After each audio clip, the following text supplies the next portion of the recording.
Yes, welcome back. ಮುಖ್ಯಮಂತ್ರಿ ಸಿದ್ದರಾಮಯ್ಯ ಸರ್ಕಾರಕ್ಕೆ ಭಾರಿ ಮುಜುಗರ. ಫ್ರೀಡಂ ಟಿವಿಗೆ 29 ಪುಟಗಳ ಮಹತ್ವದ ಆದೇಶದ ಪ್ರತಿ ಲಭ್ಯ.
ಮುಖ್ಯಮಂತ್ರಿ ಸಿದ್ದರಾಮಯ್ಯ ಸರ್ಕಾರಕ್ಕೆ ಭಾರಿ ಮುಜುಗರವಾಗಿದೆ.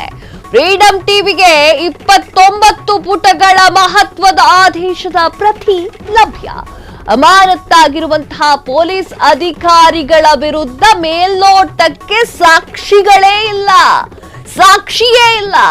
ಅಮಾನತ್ತು ಮಾಡುವ ವೇಳೆ ಪೊಲೀಸರ ವಿರುದ್ಧ ಸಾಕ್ಷ್ಯಗಳೇ ಇರಲಿಲ್ಲ. ಕರ್ತವ್ಯ ಲೋಪ ಎಸಗಿದ್ದಾರೆ ಎನ್ನುವುದಕ್ಕೆ ಮೇಲ್ನೋಟಕ್ಕೆ ಸಾಕ್ಷಿಗಳೇ ಇರಲಿಲ್ಲ. ಮೇಲ್ನೋಟಕ್ಕೆ ಸಾಕ್ಷ್ಯಗಳೇ ಇಲ್ಲದೆ ಇದ್ದರೂ ಕೂಡ ಅಧಿಕಾರಿಗಳ ಅಮಾನತು ಕಾನೂನು ಬಾಹಿರ. ಪೊಲೀಸ್ ಅಧಿಕಾರಿಗಳು ಕರ್ತವ್ಯ ಲೋಪವನ್ನ ಎಸಗಿದ್ದಾರೆ ಎನ್ನುವುದಕ್ಕೂ ಕೂಡ ಸಾಕ್ಷ್ಯಗಳಿಲ್ಲ. ಚಿನ್ನಸ್ವಾಮಿ ಸ್ಟೇಡಿಯಂ ಹೊರಗಡೆ ಕಾಲ್ ತುಳಿತ ಪ್ರಕರಣ ಇದು. ಅಪಾರ ಪ್ರಮಾಣದಲ್ಲಿ ಜನ ಸೇರುತ್ತಾರೆ ಎನ್ನುವಂತಹ ಮಾಹಿತಿಗಳು ಇದ್ದರೂ ಪೊಲೀಸರು ಅಗತ್ಯ ಕ್ರಮವನ್ನ ಕೈಗೊಳ್ಳಲಿಲ್ಲ ಎನ್ನುವಂತಹ ಸರ್ಕಾರದ ವಾದವನ್ನ ಒಪ್ಪದಂತಹ ನ್ಯಾಯಮಂಡಳಿ ಅಂತಹ ದೊಡ್ಡ ಕಾರ್ಯಕ್ರಮ ಆಯೋಜನೆಗೆ ಕ್ರಮ ಕೈಗೊಳ್ಳುವ ಸ್ಥಿತಿಯಲ್ಲಿ ಪೊಲೀಸರು ಇರಲಿಲ್ಲ. ಆ ಕಾರ್ಯಕ್ರಮಕ್ಕೆ ಸಿದ್ಧತೆಯನ್ನ ಮಾಡಿಕೊಳ್ಳಲಿಕ್ಕೆ ಪೊಲೀಸರಿಗೆ ಅಗತ್ಯವಾಗಿರುವಂತಹ ಸಮಯ ಕೂಡ ಇರಲಿಲ್ಲ. ಕಾರ್ಯಕ್ರಮಕ್ಕೆ ಪೊಲೀಸರು ಅನುಮತಿಯನ್ನೂ ಕೂಡ ಕೊಟ್ಟಿರಲಿಲ್ಲ. ಸ್ಟೇಡಿಯಂನಲ್ಲಿ ಕಾರ್ಯಕ್ರಮ ಆಯೋಜನೆ ಮಾಡಲಿಕ್ಕೆ ಆಯೋಜಕರು ಅರ್ಜಿಯನ್ನು ಕೂಡ ಸಲ್ಲಿಸಿರಲಿಲ್ಲ. ನಿಯಮಗಳ ಪ್ರಕಾರ ಬೆಂಗಳೂರು ಪೊಲೀಸರಿಗೆ ಅರ್ಜಿ ಸಲ್ಲಿಕೆ ಆಗಿರಲಿಲ್ಲ. ದುರಂತಕ್ಕೆ ಯಾರು ಜವಾಬ್ದಾರರು ಎನ್ನುವುದು ಇನ್ನಷ್ಟೇ ತನಿಖೆಯಲ್ಲಿ ಖಚಿತವಾಗಬೇಕಿದೆ. ಹೀಗಾಗಿ ಅಮಾನತು ಆದೇಶವನ್ನ ನಾವು ರದ್ದುಗೊಳಿಸುತ್ತಿದ್ದೇವೆ. ಐಪಿಎಸ್ ಅಧಿಕಾರಿ ವಿಕಾಸ್ ಕುಮಾರ್ ಅಮಾನತು ರದ್ದಾಗಿದೆ. ಕೇಂದ್ರೀಯ ಆಡಳಿತಾತ್ಮಕ ನ್ಯಾಯಮಂಡಳಿ ಬೆಂಗಳೂರು ಪೀಠದ ಆದೇಶ ಇದಾಗಿತ್ತು. ವಿಕಾಸ್ ಕುಮಾರ್ ಅಮಾನತು ರದ್ದುಪಡಿಸಿದಂತಹ ನ್ಯಾಯಮಂಡಳಿಯ ಆದೇಶ. ಬೆಂಗಳೂರು ಪೊಲೀಸ್ ಆಯುಕ್ತರಾಗಿದ್ದಂತಹ ದಯಾನಂದ್ಗೂ ಕೂಡ ಈ ಆದೇಶದ ಲಾಭ. ಬೆಂಗಳೂರು ಕೇಂದ್ರ ಡಿಸಿಪಿ ಆಗಿದ್ದಂತಹ ಗಿರೀಶ್ ಕುಮಾರ್ಗೂ ಕೂಡ ಆದೇಶದ ಲಾಭ. ದಯಾನಂದ್ ಗಿರೀಶ್ ಇಬ್ಬರು ಕೂಡ ನ್ಯಾಯಮಂಡಳಿಗೆ ಅರ್ಜಿಯನ್ನ ಸಲ್ಲಿಸದೇ ಇದ್ದರೂ ಆ ಆದೇಶದ ಲಾಭವನ್ನ ಇವರಿಬ್ಬರಿಗೂ ನೀಡುವಂತೆ ನ್ಯಾಯಮಂಡಳಿ ಸಲಹೆಯನ್ನ ನೀಡಿದೆ. ಅಮಾನತು ವಾಪಸ್ ಪಡೆಯುವಂತೆ ರಾಜ್ಯ ಸರ್ಕಾರಕ್ಕೆ ನ್ಯಾಯಮಂಡಳಿ ಸಲಹೆಯನ್ನ ನೀಡಿದೆ. ಸಿದ್ದರಾಮಯ್ಯ ಸರ್ಕಾರಕ್ಕೆ ಭಾರಿ ಮುಜುಗರವಾಗಿದೆ. ಏನು ಚಿನ್ನಸ್ವಾಮಿ ಸ್ಟೇಡಿಯಂನಲ್ಲಿ ನಡೆದಿತ್ತಲ್ಲ ಕಾಲ್ತುಳಿತದ ದುರಂತ, ಒಂದಿಷ್ಟು ಜನ ಸಾವನ್ನಪ್ಪಿರುವಂತದ್ದು. ಆ ವಿಚಾರಕ್ಕೆ ಸಂಬಂಧಪಟ್ಟಂತೆ ಅಧಿಕಾರಿಗಳನ್ನ ಅಮಾನತು ಮಾಡಿದ್ರು. ಕಾರಣ ತುಂಬಾ ಚೆನ್ನಾಗಿ ಕೊಟ್ಟಿದ್ರು, ಅಜಾಗರೂಕತೆ. ಯಾಕೆ ಕೊಟ್ರಿ ನೀವು ಪರ್ಮಿಷನ್ ಅಂತ ಹೇಳಿ ಸಿದ್ದರಾಮಯ್ಯ ಸರ್ಕಾರ ಪ್ರಶ್ನೆ ಮಾಡಿತ್ತು. ಆ ಅಧಿಕಾರಿಗಳಿಗೆ ಅದು ಯಾವ ಕಾರಣದ ಕೈಗಳ ಒತ್ತಡ ಇತ್ತೋ ಗೊತ್ತಿಲ್ಲ,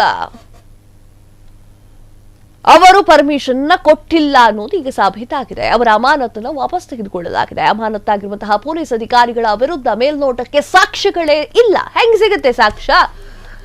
ಎಲ್ಲಿಂದ ತಗೊಂಡ್ಬರ್ತೀರ ಸಾಕ್ಷಿಗಳನ್ನ? ಅಮಾನತು ಮಾಡುವ ವೇಳೆಯಲ್ಲಿ ಪೊಲೀಸರ ವಿರುದ್ಧಗಳ ಸಾಕ್ಷಿಗಳೇ ಇಲ್ಲ. ಕರ್ತವ್ಯ ಲೋಪ ಅಂತ ಹೇಳ್ತಾ ಇದ್ದೀರಾ, ಸಾಕ್ಷ್ಯ ಎಲ್ಲಿದೆ? ಅದೇ ನ್ಯಾಯಮಂಡಳಿ ಕೇಳಿರುವಂತದ್ದು. ಅದೇ ಹೇಗೆ ನೀವು ಹೇಳ್ತಾ ಇದ್ದೀರಾ ಅಂತ ಪ್ರಶ್ನೆಯನ್ನ ಮಾಡಿದೆ. ವಿಕಾಸ್ ಕುಮಾರ್ ಅಮಾನತ್ತು ಕೂಡ ರದ್ದುಪಡಿಸಿರುವಂತಹ ನ್ಯಾಯಮಂಡಳಿಯ ಆದೇಶ. ಬೆಂಗಳೂರು ಪೊಲೀಸ್ ಆಯುಕ್ತರಾಗಿದ್ದಂತಹ ದಯಾನಂದ್ಗೂ ಕೂಡ ಇದರ ಲಾಭ ಸಿಕ್ಕಿದೆ. ಬೆಂಗಳೂರು ಕೇಂದ್ರ ಡಿಸಿಪಿ ಆಗಿದ್ದಂತಹ ಗಿರೀಶ್ ಕುಮಾರ್ಗೂ ಕೂಡ ಇದರ ಲಾಭದ ಆದೇಶ. ದಯಾನಂದ್, ಗಿರೀಶ್ ಇಬ್ಬರಿಗೂ ಕೂಡ ನ್ಯಾಯಮಂಡಳಿ ಅರ್ಜಿಯನ್ನ ಸಲ್ಲಿಕೆ ಮಾಡ್ತಿದ್ರು ಕೂಡ ಅವರಿಗೂ ಕೂಡ ಇದು ಲಾಭ ಅಂತ ಹೇಳ್ಬೋದು. ಕ್ಷಣ ಕ್ಷಣದ ಸುದ್ದಿಗಳಿಗಾಗಿ ಫ್ರೀಡಂ ಟಿವಿ ಸಬ್ಸ್ಕ್ರೈಬ್ ಮಾಡಿ, ಲೈಕ್ ಮಾಡಿ ಹಾಗೂ ಫಾಲೋ ಮಾಡಿ. ಹೊಸ ಸುದ್ದಿಗಳ ನೋಟಿಫಿಕೇಶನ್ಗಾಗಿ ಬೆಲ್ ಐಕಾನ್ ಮೇಲೆ ಕ್ಲಿಕ್ ಮಾಡಿ.